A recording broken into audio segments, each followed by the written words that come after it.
Mengapa rupa di langit kamu dapat membedakannya, tetapi tanda-tanda zaman tidak? Shalom Elohim kepada ketiga pribadi ilahi yang sudah ada di tengah-tengah dunia di akhir zaman atau di zaman Omega ini, yang memakai tubuh casing manusia terekselen dan rendah hati, yaitu Shalom Elohim, salam hormat dan kasih kepada Bapa Surgawi yang memakai tubuh casing Pak Eman Lahagu, yang merupakan pribadi Bapa Surgawi itu sendiri. Dan salam hormat, salam kasih kepada Pangeran Ilahi, King of the King, Jesus Christ, Alpha dan Omega, yang memakai tubuh wadah casing Saudara Aditya Nugrahanto. Salam hormat dan salam kasih juga kepada mempelai yang cantik, elok, mempesona dan terekselen, pribadi Roh Kudus itu sendiri yang memakai tubuh casing Ibunda Faith Hamdani. Dan shalom Elohim juga kepada setiap anak-anak Tuhan di keempat penjuru mata angin yang sudah dipakai luar biasa di tengah-tengah dunia di akhir zaman ini. Salam kasih, salam damai sejahtera di dalam nama Tuhan Yesus Kristus.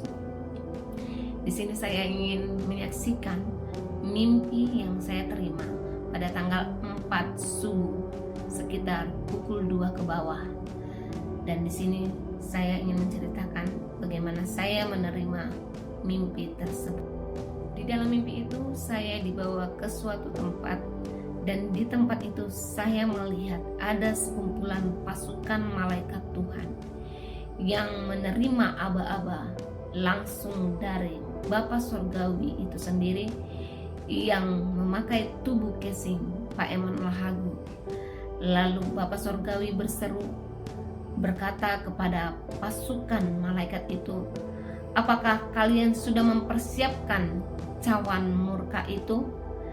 Lalu pasukan malaikat itu menjawab dengan serentak, kami telah persiapkan dan kami telah susun dan simpan dengan rapi.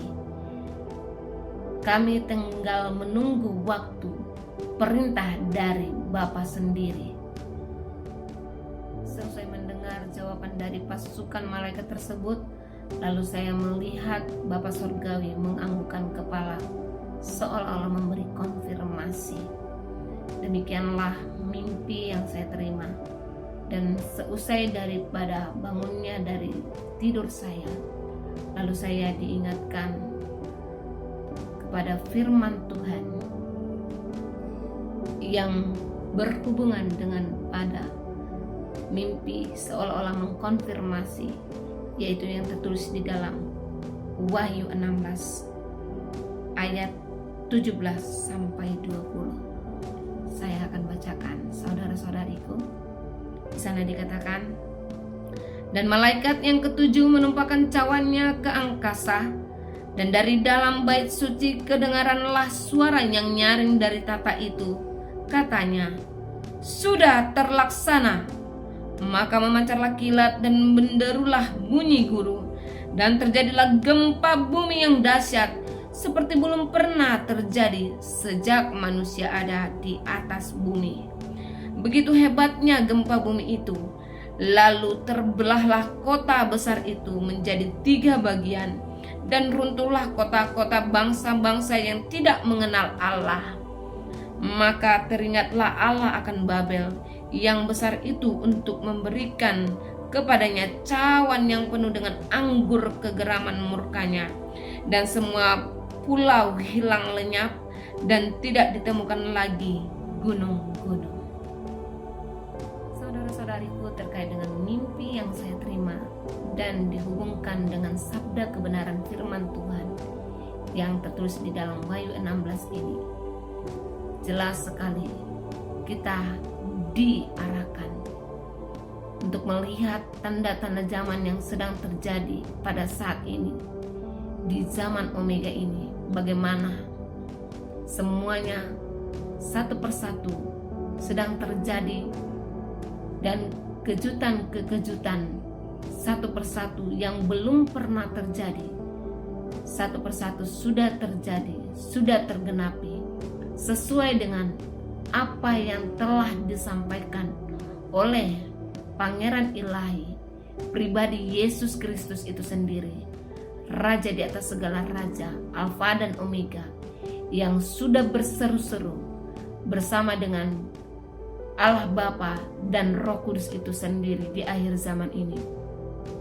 Setiap apa yang telah mereka sampaikan seolah-olah mengkonfirmasi sedang apa yang terjadi menimpa dunia, menimpa bangsa-bangsa di akhir zaman ini di sekeliling kita. Jangan kita menutup mata dengan tanda-tanda zaman yang sedang terjadi saat ini, saudara-saudariku. Bagaimana kita melihat likuidasi telah terjadi di mana-mana. Bagaimana juga kita melihat ada gempa, ada tanah longsor, puting beliung, banjir, bahkan sampai deru perang yang menggenapi daripada kitab Yeskel 38. Bukankah itu merupakan bukti penghakiman Tuhan? Satu persatu akan tergenapi, dan satu persatu semuanya akan dibukakan, yaitu tentang gulungan kitab yang termeteraikan itu. Dan hanya Dia yang sanggup membukakan, hanya Dia, yaitu Anak Domba Allah. Dialah Yesus Kristus yang sudah ada di tengah-tengah dunia di akhir zaman ini. Oleh sebab itu, saudara-saudariku yang terkasih di dalam nama Tuhan Yesus, jangan abaikan seruan pertobatan ini. Ambillah sikap untuk bertobat. Jangan mengeraskan hati. Lihatlah di sekeliling kita bahwa penggenapan dari setiap apa yang telah dinubuatkan di dalam kitab Wahyu maupun di dalam kitab Daniel merupakan bukti bahwa Tuhan Yesus sendiri sudah ada di tengah-tengah dunia ini yang menjadi hakim. Bagaimana mungkin akan terjadi penghakiman jikalau sang hakim itu belum ada di dunia ini? Sebab dunia ini yang sedang dihakimi, dan hakim itu pasti tentunya sudah ada di tengah-tengah dunia ini. Saudara-saudariku, jangan beranggap atau berpikir bahwa ke depan nanti akan semakin baik-baik saja.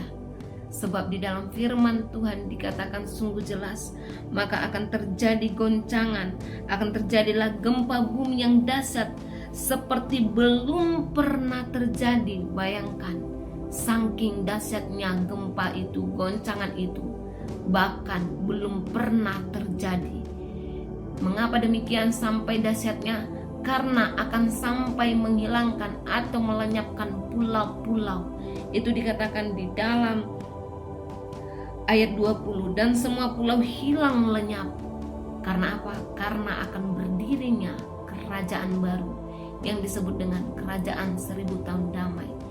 Oleh sebab itu Bapak Ibu, jangan menunggu terjadinya goncangan yang dahsyat itu, karena tidak akan lama lagi. Hanya tinggal sedikit waktu lagi. Jangan menunggu itu terjadi baru mengambil sikap untuk bertobat, sebab akan sudah sangat-sangat terlambat. Tetapi selagi ada masih waktu kemurahan, waktu yang sedikit lagi ini, manfaatkanlah, pakailah untuk mengambil sikap bertobat. Pakailah untuk mengambil sikap berserah, berjaga-jaga. Dan jikalau saudara-saudariku ingin dibukakan tentang rahasia kedatangan Tuhan, rahasia tentang keberadaan Tuhan Yesus Kristus dan ketiga pribadi itu yang sudah ada di tengah-tengah dunia ini, ambillah sikap untuk merendahkan diri, merendahkan hati di hadapan Tuhan, berdoa, menyembah, bahkan berpuasa sampai Tuhan Allah mau menyatakan kemurahannya, membuka rahasia tentang kedatangan mereka, keberadaan mereka yang sudah ada di tengah-tengah dunia ini, memakai tubuh casing siapa. Oleh sebab itu Bapak Ibu, demikianlah yang dapat saya sampaikan. Maaf jika ada kekurangan dan kelemahan daripada apa yang saya sampaikan. Tuhan Yesus memberkati. Shalom, Shalom Elohim.